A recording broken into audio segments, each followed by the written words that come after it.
Assalamualaikum warahmatullahi wabarakatuh. Perkenalkan, nama saya Wetri Andeswita dengan nomor pokok 210309009 dengan mata kuliah Ulumul Quran, dosen pengampu Helbi Akbar SPDI MA. Baiklah, di sini saya akan memaparkan materi mengenai ulumul Quran dan perkembangannya. Pertama-tama, mari kita dengarkan penjelasan pengertian mengenai ulumul Quran. Ulumul Quran ini berasal dari bahasa Arab yang merupakan gabungan dari dua kata, ulum dan Al-Quran. Kata ulum secara etimologis adalah bentuk jamak dari ilmu yang berasal dari kata alimah yang alamu ilman. Ilmu merupakan bentuk masdar yang artinya pengetahuan dan pemahaman. Maksud dari pengetahuan ini sesuai dengan makna dasarnya, yaitu al-mahfu wal idrak, pemahaman dan pengetahuan. Kemudian pengertiannya dikembangkan pada berbagai masalah yang beragam dengan standar ilmiah. Kata ilmu juga berarti idra al-sa'il bin hakikatih, mengetahui dengan sebenarnya. Selanjutnya, pengertian ulumul Quran secara istilah menurut para ulama ada tiga. Yang pertama, menurut Az-Zarqani, pembahasan yang berhubungan dengan Al-Quran dari segi turunnya, urutan-urutannya, pengumpulannya, penulisannya, bacaannya, penafsirannya, kemugisatannya, nasik mangsuknya, dan penolakan terhadap hal-hal yang menimbulkan keraguan terhadap Al-Quran dan lain sebagainya. Selanjutnya nomor 2. Nomor 2 ada mana al-katam.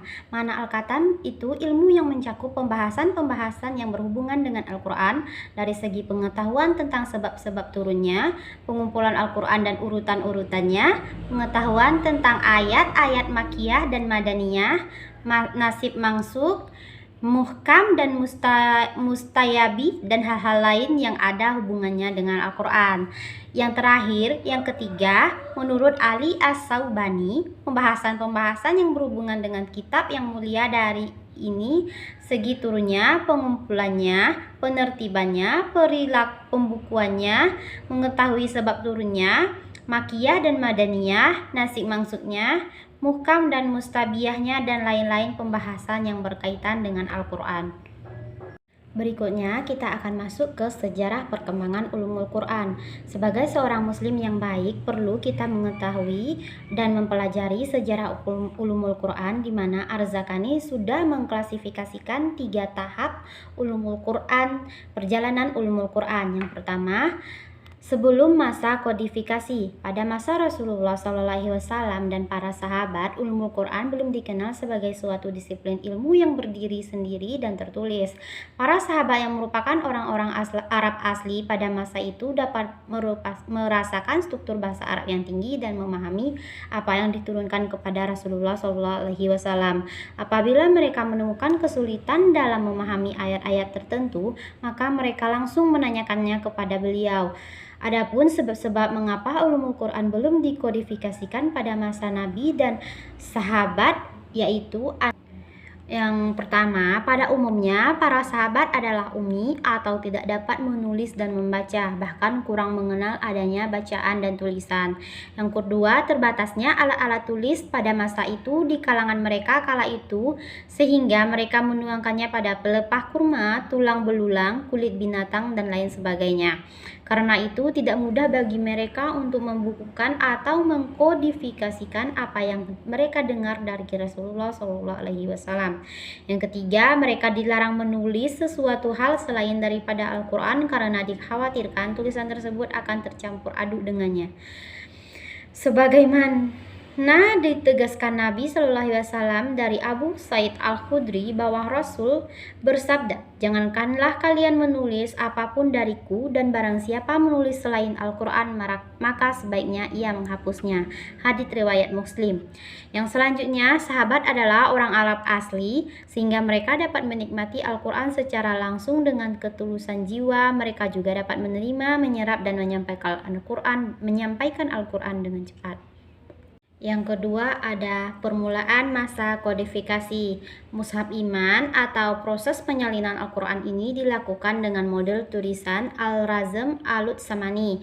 Model penulisan Al-Quran yang kemudian dikenal sebagai ilmu Al-Razman Utsmani atau ilmu Razman Al-Quran yang disinyalir oleh sebagian ulama sebagai dasar atau tonggak awal munculnya ulumul Quran. Lalu pada masa Khalifah Ali bin Abi Thalib terdapat kerancuan dalam bahasa dan bahasa Arab semakin parah. Untuk membentengi bahasa Arab dan Al-Quran tentunya dari berbagai kesalahan bacaan, maka Ali bin Abi Thalib memerintahkan Abu al-Aswad ad-Du'ali untuk membuat kaidah gramatikal bahasa Arab.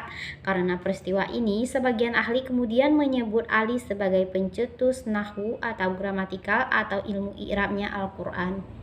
Dapat dikatakan bahwa para pembesar sahabat dan tabi'in yang menyebarkan ulumul Quran secara riwayat dan talqin dari lisan ke lisan, bukan dengan tulisan atau tadwin atau kodifikasi.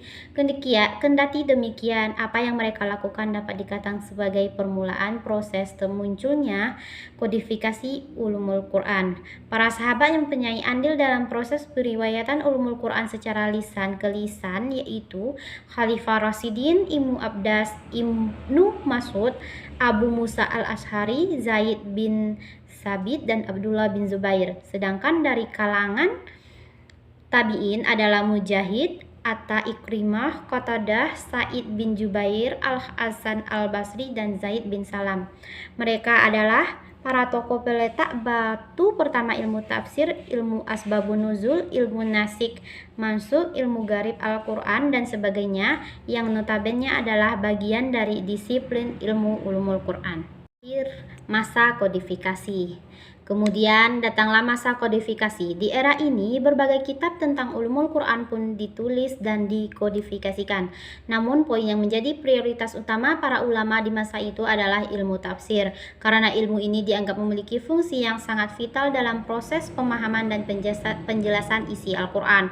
Adapun para penulis pertama dalam bidang tafsir adalah Su'ban bin Al-Hajj 160 Hijriah, Wali bin Al-Jarrah 197 Hijriah, dan Sufyan bin Uyainah 198 Hijriah.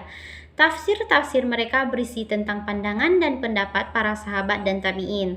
Hal ini menunjukkan betapa besarnya perhatian dan semangat para ulama untuk memahami dan menggali makna-makna yang terkandung dalam Al-Quran.